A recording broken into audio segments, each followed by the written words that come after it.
तो चलिए आइए अब हम लोग सम्स नंबर 9 करते हैं। Minimum earning guaranteed by a partner to the firm and minimum profit guaranteed by the firm to a partner. ठीक है, 3 chartered accountants A, B and C form a partnership sharing profit and losses in the ratio 3:2:1। 3 partner है, A है, B है और C है, एक partnership form बनाए और प्रॉफिट एंड लॉस का जो रेशियो है उनका 3:2:1 है। Subject to the following condition, क्या क्या कंडीशन होगा? हो रहा है C's share of profit is guaranteed to be not less than 3 lakh rupees per annum. बोल रहा है सी का जो प्रॉफिट है वो 3 लाख से कम नहीं होना चाहिए। Second, B gives a guarantee to the effect that the gross free earned by him for the firm shall not be less than the average gross fee earned by him during the preceding 5 years when he was carrying on the profession alone, the average of which work out at rupees 5 lakhs। B बोल रहा है कि देखिए last 5 साल से मैं अकेले चला रहा था, तब एवरेज में 5 लाख का प्रॉफिट हो रहा था, तो कम से कम तो 5 लाख का प्रॉफिट होगा ही फर्म का। अगर उससे कम प्रॉफिट हुआ तो हम उसको देंगे। The profit for the first year ended 31st March 2011 to the partnership are 15 lakh. The gross fee earned by B for the firm is 3,20,000। देखिए टोटल प्रॉफिट 15 लाख हुआ है, लेकिन B 3,20,000 ही प्रॉफिट कर पाया है खुद से, जबकि वो बोला था कि वो 5 लाख प्रॉफिट करेगा। तो चलिए इस पे देखते हैं कि कैसे सम्स को किया जाए। पहले एक पेपर लेंगे, वर्किंग्स है बहुत सारा, तो वर्किंग्स करेंगे।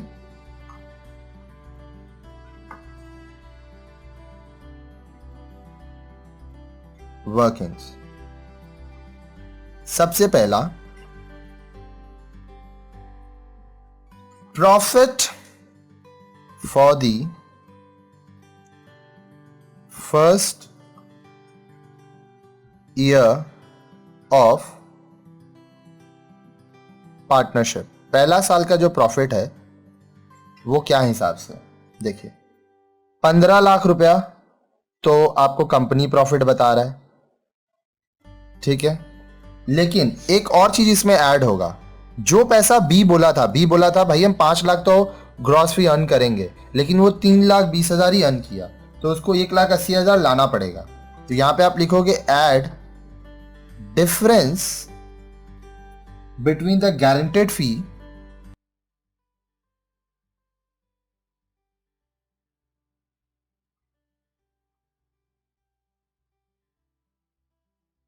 to be earned by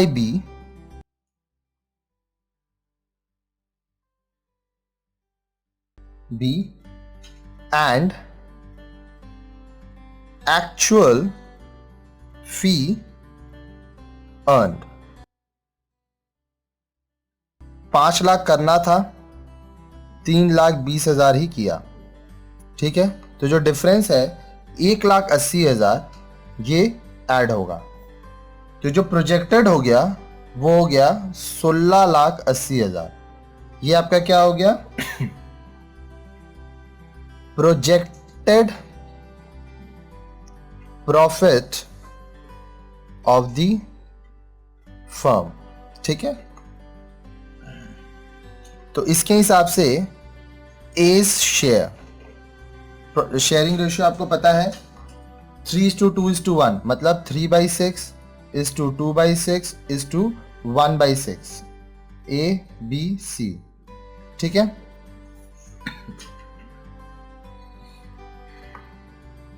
168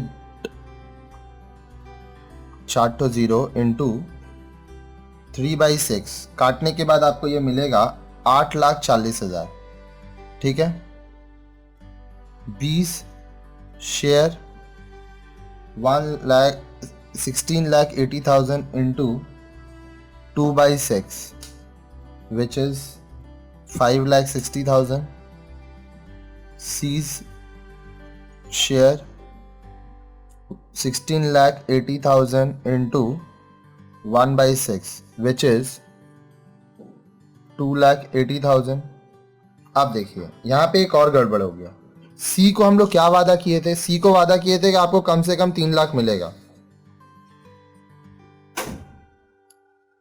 तो यहां पे देखिए कैसे होगा। Second, C was rented a minimum sum of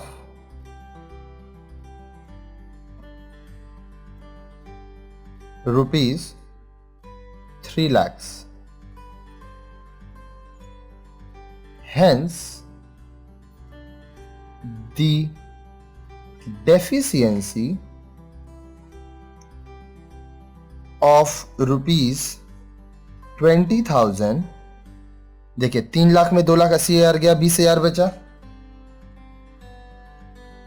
will be borne by A and B in the ratio 3:2। अभी देखिए 3:2 कैसे आया? अगर हम यहां से C को हटा दें तो A और B का रेशियो क्या है? 3:2।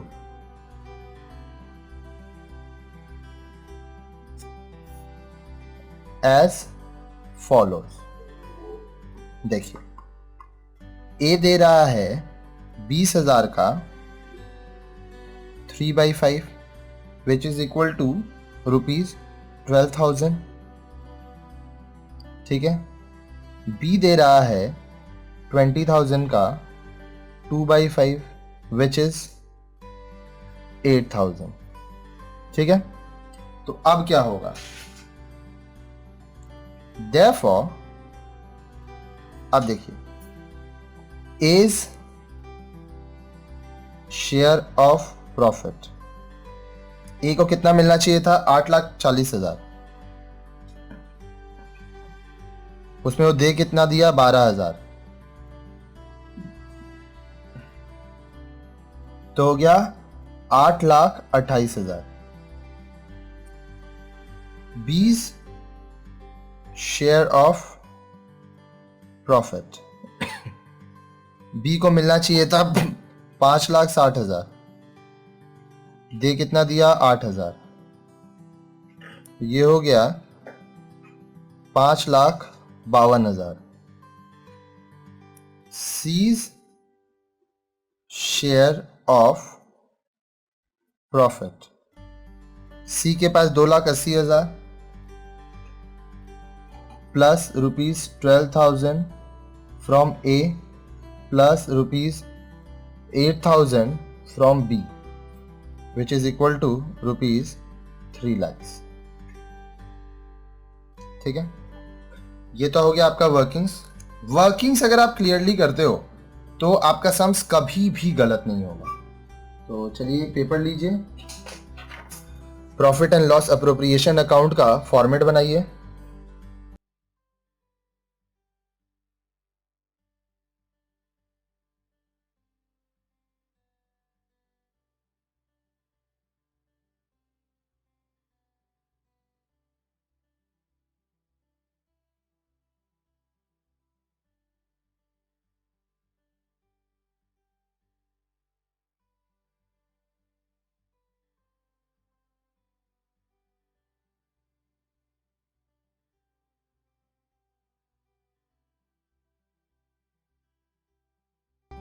देखिए यहां पे आप लिखोगे डेबिट, यहां पे लिखोगे क्रेडिट, यहां पे लिखोगे profit and loss appropriations account for the year ended. Year and कब का है आपका? 31 मार्च 2011। 31 मार्च 2011। ठीक है। आप यहां लिखोगे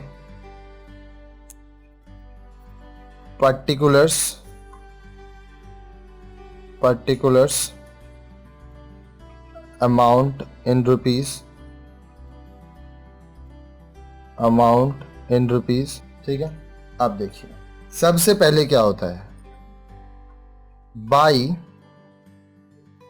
प्रॉफिट एंड लॉस अकाउंट। आपका जो प्रॉफिट है वो नेट प्रॉफिट है 15 लाख रुपया। ठीक है, बाई 20 कैपिटल अकाउंट। 20 का जो डिफरेंट था बी का 1,80,000 वो लाएगा। ये देखिए हम लोग यहाँ पे सम्स में वर्किंग्स किए थे, 15 लाख प्रॉफिट है, 1,80,000 ये ला रहा है, क्योंकि ये बोला था कि कम से कम 5 लाख रुपया तो हम फी कमाएंगे, लेकिन ये 3,20,000 ही कमाया। ठीक है, अब देखिए to profit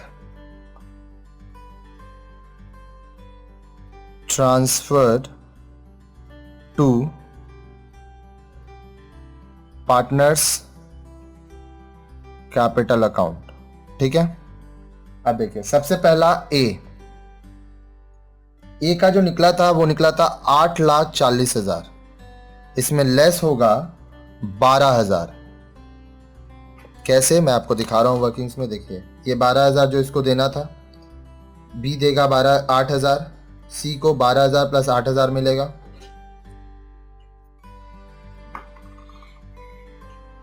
less transferred to सी। ठीक है, तो इसका नेट अमाउंट जो आएगा वो होगा 8,28,000। अच्छा, बी का जो अमाउंट है वो है 5,60,000। 5,60,000 में 8,000 माइनस होगा,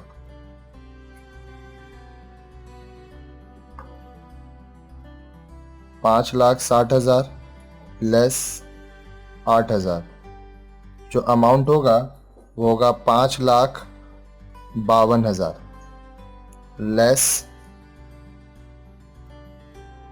ट्रांसफर टू सी। ठीक है, अब हम लोग सी लिखेंगे। सी का है 2,80,000 प्लस 12,000 प्लस 8,000।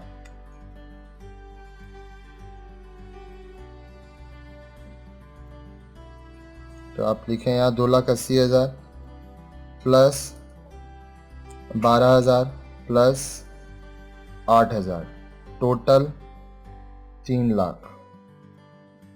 यहाँ पे add transferred from A, add transferred from B. ठीक है, ये देखिए इस तरह से आपका सम्स हुआ। अब यहां पे आपका आएगा 16,80,000, 16,80,000। ठीक है,